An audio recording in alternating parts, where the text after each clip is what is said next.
Okay, this is Bob Seger's Shame on the Moon. This is for my friend Jackie, who is one of my piano students and a dear friend. And also for anybody else in the Wednesday piano class or anybody on the internet who wants to pick up some tips on this song. I'm sure there is sheet music for this song out there, music notes or whomever. We play off of my script music, which looks like this. I'm going to put it up there, and I guess if you're really industrious, you might be able to copy that. That's the intro in the beginning of the verse. And then I have a second page.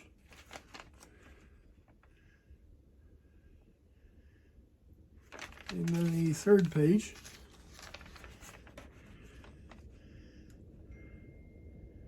Okay. In the background, you can hear people texting back and forth about one of our piano students who's a little under the weather right now. We wish Anita, our friend, all the best. Hope she gets feeling better really soon. Okay, so anyways, with the script music that I just showed you, you could rerun the video and pause it and get a better look at it. It's no doubt about what note you're playing because it says if it's an F, it's written out F, not the note, but the letter F, all in capital letters. And the higher the note over that horizontal line, the higher the note on the piano. So that's no different than regular notes. Okay, so first thing we got to do when we play this song is we've got the intro. And the intro is really simple on this song. And basically we're going to do a F and a D minor chord. And we're going to do what we call a timing pattern. And a timing pattern or a strum pattern on the guitar, or there's a lot of different things you could do it. You could call it a type of a bounce technique, or there's a lot of different terms. But basically you're just filling space with chords. And so here is a way to fill space with chords. I'm going to play an F note on the left hand, what I call an establishing note. I'm going to establish the first note of the measure. And then I'm going to play the chord in the right hand. This might be a little different than some of you do. Okay, and so now we're going to do note on the left, chord on the right, and another chord on the right. Okay, and now we get a little rhythm going. And then I'm going to do 3 C and A's on top, which are part of the F chord. We don't have to play the whole F chord. We could play the whole F chord. And so we're going to get a timing pattern that sounds like this, that fills up a measure.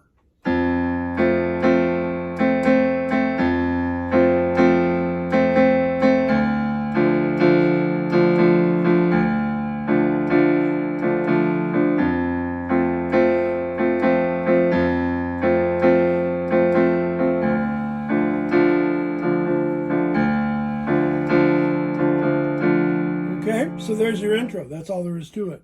And then you're going to start the verse afterwards. The important thing to remember, and this is not for Jackie. Jackie knows this. Jackie's been my student for a while, and she knows these things. So this is really for the rest of you out there.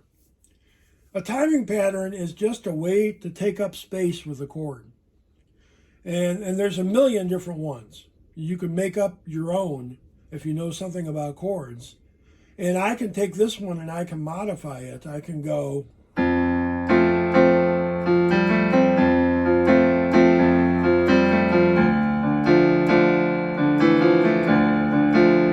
Just by playing around with the chord on the right hand. And notice I put the chords in the right hand and they sound better up there a lot of times. A lot of times people, when they play the chord in the left hand, they're missing out because it's too low on the piano. This song it's not, because we're in the key of F. We're fairly high up on the piano. And on this keyboard, you can see I'm playing right down by the bottom of the keyboard. But a lot of times on the piano, one of the mistakes beginners make who play chords with their left hand is they play them too low. Okay? So if you're doing that and you're wondering why your music sounds muddy and not really great, that's one reason why. Okay, and again, my friend Jackie, she knows this. And so she plays most of her chords on the right hand and incorporates it into the music because that's what I do. I put a lot of the chording in the right hand on the music. And again, if you look at those 3 pages of music that I put up there. You can kind of pause the video and take a peek at it, and you'll see what we're talking about. Okay, so that's your intro.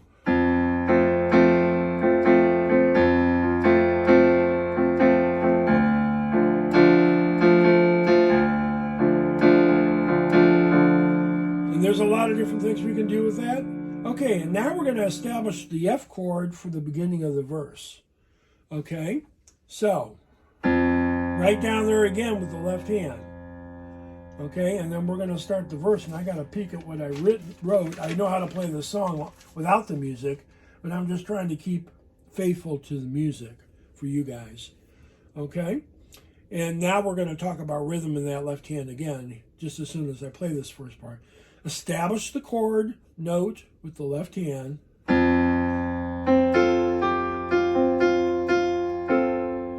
Okay, so that's 2 measures of music right there.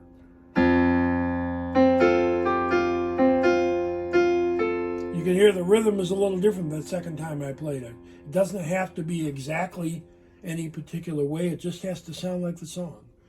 Okay, now what we can do while we're playing that is we can establish that chord on the left hand, and now we can go ahead and we can come up and bounce the chord on the left hand. And when I say bounce the chord, here's what we're going to do. We're going to do what we call an octave bounce. We're going to go low F, high chord. And this time we are going to chord with the left hand.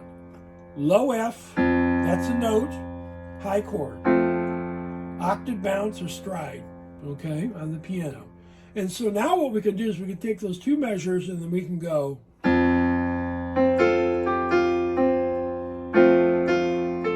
And I had a little brain fart there and I forgot to bounce the chord, but that happens all the time to me. So.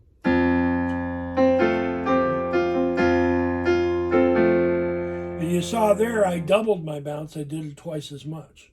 And it just fills up that left hand and gives you some rhythm. Okay, now there are other things you can do because we're chording on the right hand. Again, you can peek at my music. I got the A and the F together. That's a chord. That's a harmony.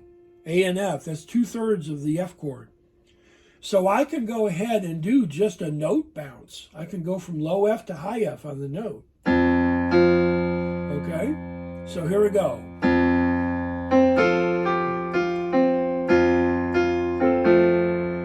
And I can also invert my chords for those of you who know how to invert chords. Again, Jackie knows how to do that. Okay, so here we go.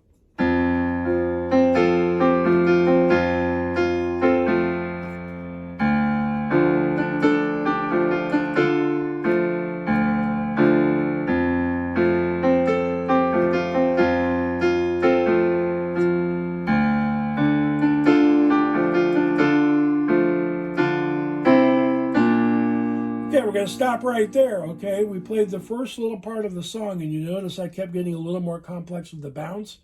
I didn't play it exactly like I wrote it down for you guys, but that's okay. You can kind of extrapolate what you need from that. Again, it needs to sound like the music. It needs to sound like the Bob Seger song. And so we got to the B-flat chord, and what we did is we were in the second line of my music, the D minor,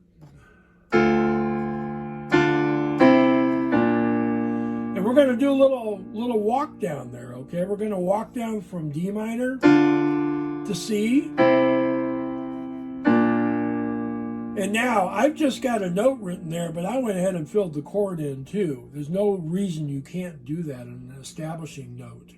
You can also put the chord in on the right hand. That's what I did. So we get a nice little walk down.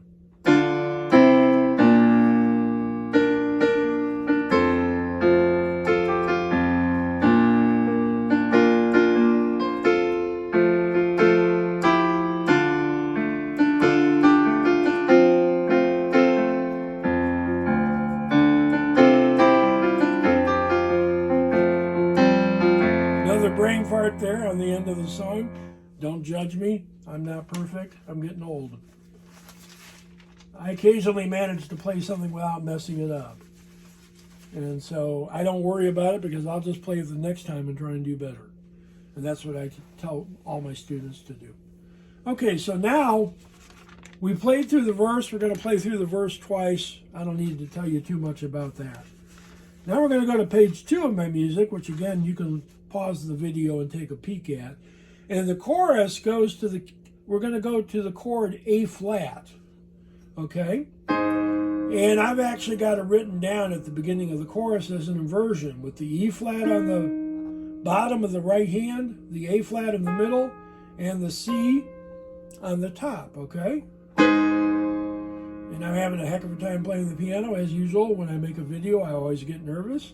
Sorry about that. I play in front of people all the time with nary a problem. But when it's a video, it's different. It's like recording in the studio. Okay, here we go on the chorus.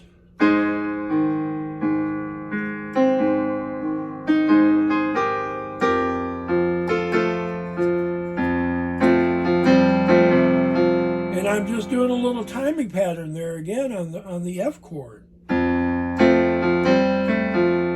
You can kind of watch my hands and see what I'm doing. I'm going through the 1, 2, and the 3 of the F scale while I play the chord. And again, there's no right or wrong way to do it as long as you basically hit those notes. There's a lot of combinations. Okay, and now we keep going. We're at the end of the second page, top line, right at the end.